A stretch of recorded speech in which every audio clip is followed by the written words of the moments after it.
Welcome back. Revanth రెండేళ్ల ప్రజాపాలన, future సిటీలో రైజింగ్ తెలంగాణ.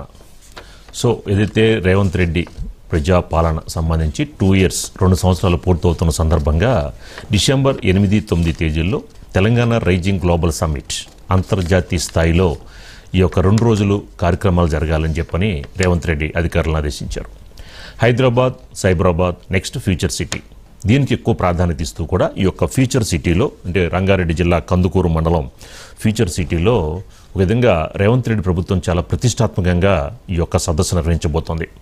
అంటే 2047 $3 trillion ఏదైతే అది ఒక ధ్యేయంగా తెలంగాణ ప్రభుత్వం ముందుకు వెళ్తోంది. తెలంగాణ రైజింగ్ గ్లోబల్ సమ్మిట్ ఈ యొక్క అంతర్జాతీయ ప్రమాణాలతో ఈ యొక్క సదస్సు నిర్వహించాలనేది ఒక ధ్యేయంగా పెట్టుకుని ముందుకు వెళ్తోంది.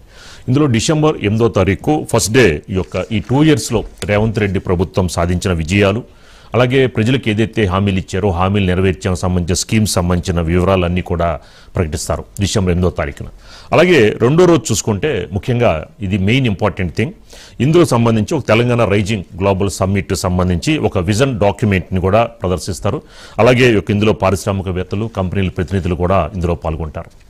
ఇది ఒక చాలా ప్రతిష్టాత్మకంగా ఈ యొక్క రేవంత్ రెడ్డి తీసుకున్నారు. మొత్తానికి ఒక శాఖల వారికి కూడా అధికారులను ఆదేశించడం, ఎక్కడ కూడా ఫుల్ స్ట్రిక్ట్గా బందోబస్తు, అలాగే ఎంట్రీ ఎగ్జిట్ కానీ పాసులు ఉన్న వారికే అనుమతులు అన్న విషయంపై కూడా అధికారులకి దిశానిర్దేశం చేశారు.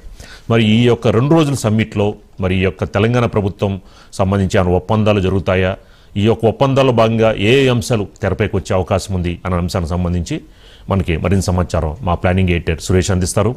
సురేష్ గారు, ఏంటి రేపు డిసెంబర్ 8-9 తారీఖుల్లో తెలంగాణ రైజింగ్ గ్లోబల్ సమ్మిట్ వేదికగా ఏంటి ఎలాంటి ఒప్పందాలు జరగబోతున్నాయి? ఎందుకంటే మొన్న ఏపీలో సిఐఏ సమ్మిట్ జరిగింది, భాగస్వామ్య సదస్సు, మరి అన్ని లక్షల కోట్లు రావడం, ఆ అంశాన్ని కూడా ప్రాధాన్యత తీసుకుంటూ కూడా ఇక్కడ కూడా తెలంగాణలో కూడా ఆ విధంగా ముందుకు వెళ్లాలని రేవంత్ రెడ్డి ప్రభుత్వం స్టెప్స్ తీసుకోవడం ఏంటి? 2 రోజులు ఎలా ఉండబోతుంది, గ్లోబల్ సమ్మిట్ ఎలా ఉండబోతుంది అంటారు?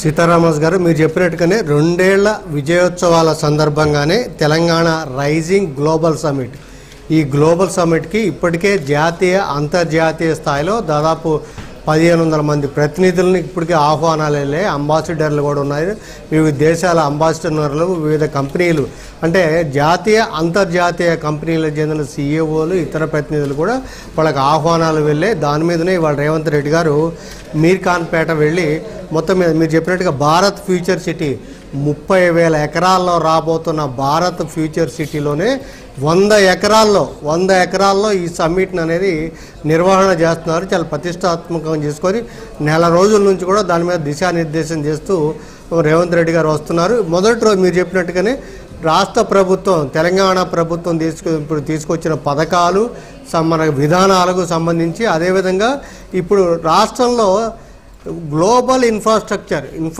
అనేది గ్లోబల్ స్థాయిలో ఉంది. అదేవిధంగా ఇన్వెస్టర్ ఫ్రెండ్లీ విధానం ఉంది. కాబట్టి మీరు పెట్టుబడులు పెట్టడానికి రమ్మని చెప్పి ఆహ్వానంలో దానిలో భాగంగానే ఇందులో కొన్ని ఒప్పందాలు కూడా రేపు ఈ గ్లోబల్ సమ్మిట్ సందర్భంగా చేసుకునే అవకాశం ఉంది. ఆ గ్లోబల్ సమ్మిట్లో ఇప్పుడు మీకు తెలుసు Ramoji film city already Guinness బుక్లు ఎక్కింది, 2000 ఎకరాల్లో అక్కడ రామోజీ. కానీ అజయ్ దేవగన్ గారు, సల్మాన్ ఖాన్ గారు ఇద్దరు కూడా ఈ ఫ్యూచర్ సిటీలో కొన్ని ఫిలిం స్టూడియోలు, అంటే ఒక్కో ఫిలిం స్టూడియోలో 50 నుంచి 60 ఎకరాలు కావాల్సి ఉందంటే దానికి అవసరమైన ల్యాండ్ ఇవ్వడానికి ఆల్రెడీ రేవంత్ రెడ్డి గారు అంగీకరించారు. సల్మాన్ ఖాన్ గారు కలిశారు, అజయ్ దేవగన్ గారిని కూడా మనకి రేవంత్ రెడ్డి గారు కలిశారు. కాబట్టి ఎంఓయు, ఆ మిగతా ఎంఓయూలతో పాటు ఫిలిం సిటీ అంటే ఈ భారత్ ఫ్యూచర్ సిటీలో ఫిలిం స్టూడియో, ఏఏ స్టూడియో కానీ లేకపోతే నూతన టెక్నాలజీ పరంగా వచ్చిన అంటే ఉపయోగించుకొని ఆ స్టూడియోల ఏర్పాటుకి సంబంధించి ఎంఓయూ జరిగే అవకాశం ఉంది. అదేవిధంగా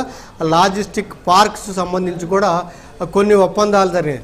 సీతారామరాజు గారు, ఇప్పుడు రేవంత్ రెడ్డి గారు ప్రధానంగా చెప్తుంది ఏంటంటే ఇప్పుడు ఆల్రెడీ వరల్డ్ క్లాస్ ఇన్ఫ్రాస్ట్రక్చర్, ఇటు ఔటర్ రింగ్ రోడ్ కానీ, మెట్రో విస్తరణ కానీ, ఇతరత్ర కానీ ఇప్పుడు ఏదైతే మూసీ రివర్ ఫ్రంట్ ఉందో, మూసీ రివర్ ఫ్రంట్ డెవలప్మెంట్ ఒకసారి కనుక జరిగితే ఏదో లండన్, టోక్యో, దుబాయ్, సియోల్ అంటే నైట్ కూడా యాక్టివిటీస్ దానికి జరిగే అవకాశం ఉంది.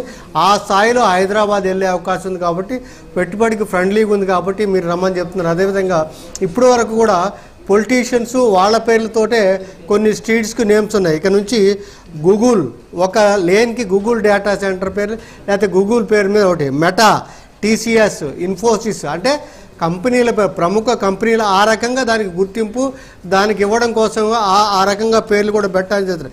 అదేవిధంగా రెండో రోజు 2047కి తెలంగాణకు సంబంధించి రైజింగ్ 2047 అని చెప్పి ఒక విజన్ డాక్యుమెంట్ కూడా విడుదల చేయబోతున్నారు. అంటే $1 ట్రిలియన్ పెట్టుబడి లక్ష్యంతో ఈ విజన్ డాక్యుమెంట్ అనేది ఆల్రెడీ ఇప్పుడు దాదాపు రూపొందించారు. దానికి సంబంధించిన రెండో రోజు విజన్ డాక్యుమెంట్ ఉంటుంది. అయితే మీరు చెప్పినట్టుగా ఎందుకంటే జాతీయ అంతర్జాతీయ ప్రతినిధులు కూడా వస్తున్నారు కాబట్టి ఇది కేవలం ఆహుతులు ఆ పాస్లో ఉన్న వాళ్ళకే ఎలో.